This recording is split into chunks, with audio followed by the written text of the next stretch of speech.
बिहार में लोकसभा चुनाव की सरगर्मियां तेजी पर हैं। इस बीच जिस तरीके से नीतीश कुमार ने पिछले दिनों एनडीए खेमे में एंट्री की है, उसके बाद से पूर्व सीएम जीतन राम मांझी भी लगातार उनको लेकर कई तरीके का बयान दे रहे हैं। हाल ही में जिस तरीके से बिहार में सीट शेयरिंग का जो फॉर्मूला तय किया गया, उस सीट शेयरिंग के फॉर्मूले के तहत 17 सीटों पर भारतीय जनता पार्टी अपने उम्मीदवार उतारेगी, 16 सीटों पर जेडीयू के उम्मीदवार उतरेंगे, 5 सीटें चिराग पासवान को देने की बात की गई है, जबकि 1 सीट पर जीतन राम मांझी का कैंडिडेट मैदान में उतरने वाला है। ऐसे में आपको बता दें कि जीतन राम मांझी को लेकर लालू परिवार भी लगातार तंज कसता हुआ नजर आ रहा है। लालू परिवार की तरफ से पूर्व डिप्टी सीएम तेजस्वी यादव लगातार जीतन राम मांझी को अवसरवादी बताते नजर आ रहे हैं। उन्होंने कहा है कि जीतन राम मांझी जैसे नेताओं को राजनीति से कोई मतलब नहीं है, जनता से कोई मतलब नहीं है, उन्हें सिर्फ कुर्सी प्यारी है, सत्ता से मतलब है, और जहां भी सत्ता आती है वो वहीं चले जाते हैं। पिछली बार जिस तरीके से नीतीश कुमार ने जो सत्ता का तख्ता पलट किया है, उसके बाद जीतन राम मांझी भी काफी नाराज नजर आए थे। संतोष सुमन जो कि उनके बेटे हैं, उनको मंत्री बना दिए जाने के बाद भी जीतन राम मांझी की निगाहें सीएम की कुर्सी पर टिकी हुई है। लगातार कहते नजर आ रहे हैं कि बिहार का अगला सीएम मांझी की संतान होगा, यानी कि साफ तौर पर कहीं ना कहीं नीतीश कुमार के लिए खतरे की घंटी बजा रहे हैं जीतन राम मांझी। तो दूसरी तरफ तेजस्वी यादव को लेकर भी सख्त रुख अपनाते नजर आ रहे हैं। उन्होंने कहा है कि तेजस्वी यादव ने जिस तरीके से मैनिफेस्टो जारी किया है और नीतीश कुमार सरकार को घेरने का काम कर रहे हैं, आखिरकार तेजस्वी और लालू परिवार ने बिहार को लूटने का काम किया। इसके साथ साथ जीतन राम मांझी तेजस्वी यादव को लेकर के विभिन्न तरीके के आरोप लगाते हुए नजर आ रहे हैं और चुनाव में किस तरीके से तेजस्वी यादव पर करारा प्रहार कर रहे हैं, सुनिए जरा। वो है क्या कि वादा करेंगे। जो खुला सूछा आदमी है, जिसके पास कुछ सलाहियत नहीं है, तो 1000 प्रकार की वादा कर सकता है। वादा तो वही करता है जिसके पास सलाहियत है।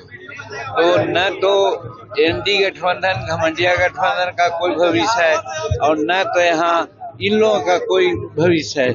जो भविष्य है यहाँ पर एनडीए घन का जो गठबंधन है, नरेंद्र मोदी जी और नीतीश कुमार जी का, तो ये लोग वादा कर सकते हैं, ये लोग कर सकते हैं।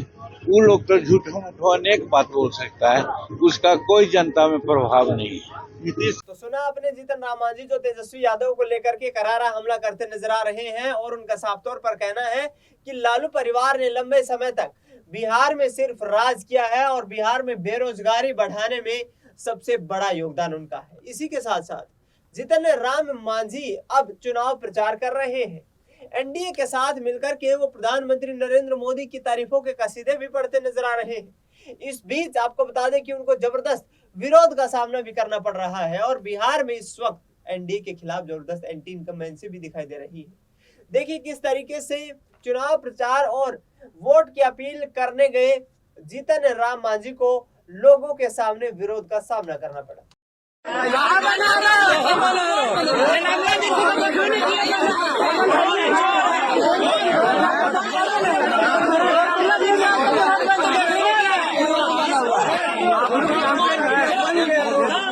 मार्केट खराब हो जाएगी। टापू हंजापुर में जाइए, हंजापुर में टापू बना सकती है। टापू हंजापुर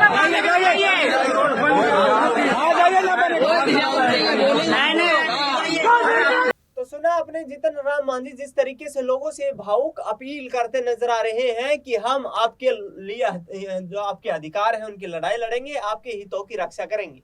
इसके साथ साथ चिराग पासवान की तारीफों के पुल भी बांधते नजर आए जीतन राम मांझी और लोकसभा चुनाव में जिस तरीके से रामविलास पासवान के बेटे चिराग पासवान प्रधानमंत्री नरेंद्र मोदी को लेकर के लगातार उनसे प्रेरित हो रहे हैं, उनसे प्रेरणा लेने की बात कर रहे हैं और ये कहते नजर आ रहे हैं कि मुझे प्रधानमंत्री नरेंद्र मोदी में कहीं ना कहीं एक युग पुरुष नजर आता है।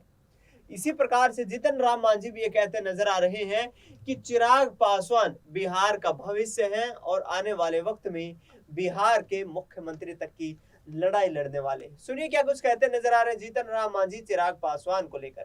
यही अनुरोध करना है कि ये जो चुनाव है ये राष्ट्रीय हमारे जो नेता हैं माननीय नरेंद्र मोदी जी उनका चुनाव है। अब की बार 400 पार का नारा दिया गया है और बिहार में हम लोग 400 सीट देने के लिए हम लोग वादा कर रहे हैं और इसी में सब कोई हम लोग अपने अपने क्षेत्रों में लड़े हुए हैं। देखिए 4 का एक बहुत बड़ा संयोग बना है। 400 पार की बात कही गई है, 40 सीट लेने की बात की गई है और 4 जून को रिजल्ट होने वाला है और ईवीएम में 4 सीरियल पर ही कड़ाई छाप है, इसलिए 4 का और हम लोगों को कड़ाई छाप पर मानना चाहिए। कड़ाई छाप पर ही है दीजिएगा वोट तो कमल को मिलेगा, कड़ाई छाप पर वोट दीजिएगा तो वो छाप पर वोट दीजिएगा तो तेल को मिलेगा, कड़ाई छाप पर दीजिएगा तो सिलेंडर को मिलेगा। कहने का मतलब यहाँ का 5 जो हम लोग साथी हैं उसका सिंबल कड़ाई है, इसलिए 19 तारीख को कड़ाई छाप पर वोट दीजिए। नरेंद्र मोदी जी को और नीतीश कुमार जी को हाथों को मजबूत कीजिए और फिर जैसा कि मुकेश जी ने कहा बिहार का भविष्य चिराग साहब हैं। केंद्र में जा करके हम लोग परिस्थितियां बनावेंगे कि बिहार का अगला भविष्य चिराग साहब हैं।